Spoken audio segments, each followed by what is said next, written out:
My son-in-law was yelling and banging on my door like a wild animal.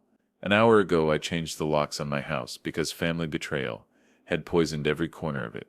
A few minutes later, he grabbed a crowbar and rushed to break the lock, hoping for easy prey. But what happened next made him run away in horror. Justice that struck harder than any tool. Before we continue, please subscribe to the channel and write in the comments what time it is where you are now. The pharmacy bag felt heavier than it should have.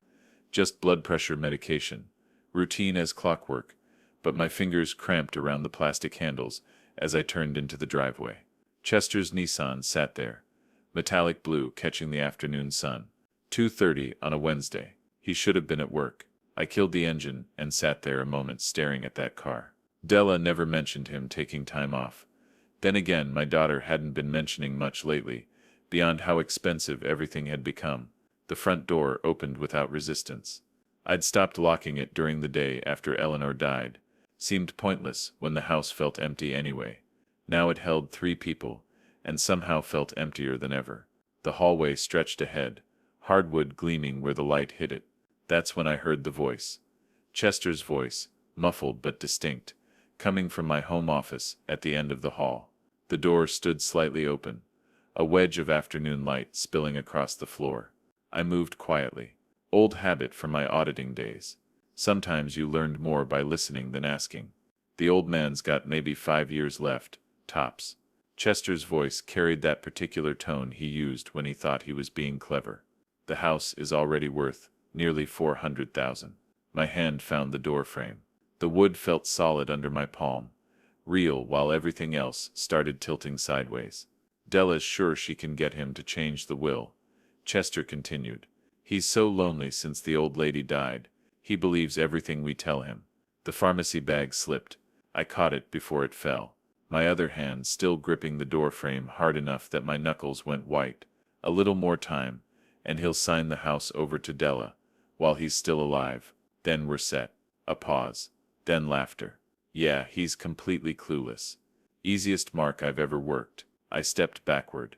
The floorboard near the bathroom creaked.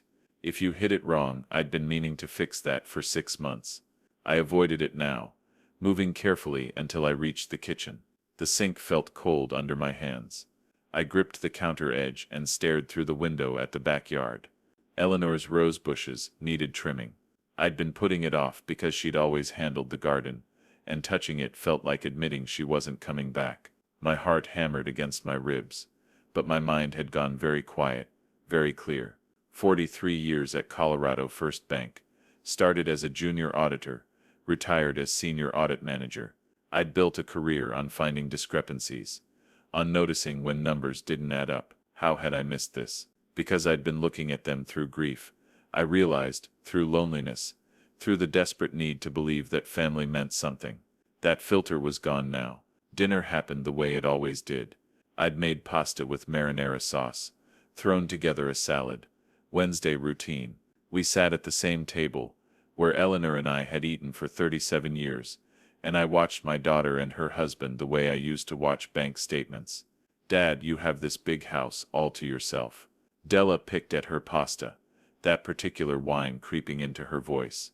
We're really struggling with rent prices right now, and utilities keep going up. Chester nodded, chewing slowly. We're family, right? Family helps each other out. I cut my chicken breast into precise squares. Didn't look up, didn't respond. The market's crazy right now. Della continued. She mistook my silence for consideration, leaned forward with that earnest expression she'd perfected. We're not asking for charity or anything. Just maybe. I don't know. We could talk about long-term arrangements. Long-term arrangements. Code for sign over the house. Things are just so expensive, she said again. I took a bite, chewed, swallowed, set down my fork with deliberate care. Chester's phone buzzed. He checked it, smiled at something on the screen, tucked it away. His movements had a particular fluidity, the confidence of someone who believed he was winning. I'd seen that look before in borrowers who thought they'd fooled the underwriting department. They were always surprised when the audit caught them. The house settled into quiet around 10:30. I heard their bedroom door close, heard the muffled sound of the television through the walls, gave it another 30 minutes, then walked to my office. The safe sat in the closet, hidden behind a panel Eleanor had helped me install 15 years ago. Old-fashioned combination lock 27433, her birthday. The dial clicked smoothly under my fingers. I pulled out everything: bank statements, insurance papers, investment accounts, credit card bills, spread them across the desk under the lamp circle of light. My reading glasses sat in their case by the computer. I put them on and started reviewing. Financial auditing is about patterns. You look for irregularities, transactions that don't fit the baseline. I'd been doing this for 4 decades. My hands moved automatically, sorting papers into stacks, my eyes scanning line items. Credit card statement from March. Family groceries, $340. But I remembered that shopping trip. We'd spent maybe $200. I'd been there. April household supplies, $25. I'd bought a new shower curtain and some light bulbs. $30, maybe $40. June. Emergency car repair. $8.90. My car hadn't needed repairs. Neither had Dallas. Chester's Nissan had been in the shop, but he'd said his insurance covered it. I opened my laptop and created a spreadsheet. Dates in column A, descriptions in column B, amounts in column C, actual costs in column D, discrepancy in column E. 2 hours later, the numbers stared back at me from the screen. $23,000 over 12 months. Not carelessness, systematic theft. I leaned back in my chair. The house was completely silent now. That deep quiet of after midnight. Through the window I could see Chester's car in the driveway, street light reflecting off the hood. My fingers drummed once on the desk edge. An old habit from when I found discrepancies in corporate accounts. That particular rhythm meant I'd caught something. I looked at the papers spread before me, at the glowing screen, at the reflection of my own face in the dark window. Not for much longer, I thought, looking at that car. Not for much longer. That night became the longest I'd spent in years. The office chair creaked as I shifted weight. The coffee I'd made around 1 a.m. going cold in its mug, beside the laptop. 4 in the morning now, and the house held that particular stillness that comes before dawn. I'd moved past the paper trail. Now I was digging deeper. The Colorado Secretary of State Business Registry opened easily enough. Public records searchable by address. I typed in my street number and let the database work. 3 results appeared. Summit Solutions LLC. Registered 8 months ago. Registered agent, Chester Michael Brennan. Principal address, my house. Peak Consulting Group. 6 months ago. Same agent, same address. Mountain Ventures Inc. 4 months ago. Chester's name again. My address again. None had websites. None showed any actual business activity. Shell companies, probably. But for what? I took screenshots of everything.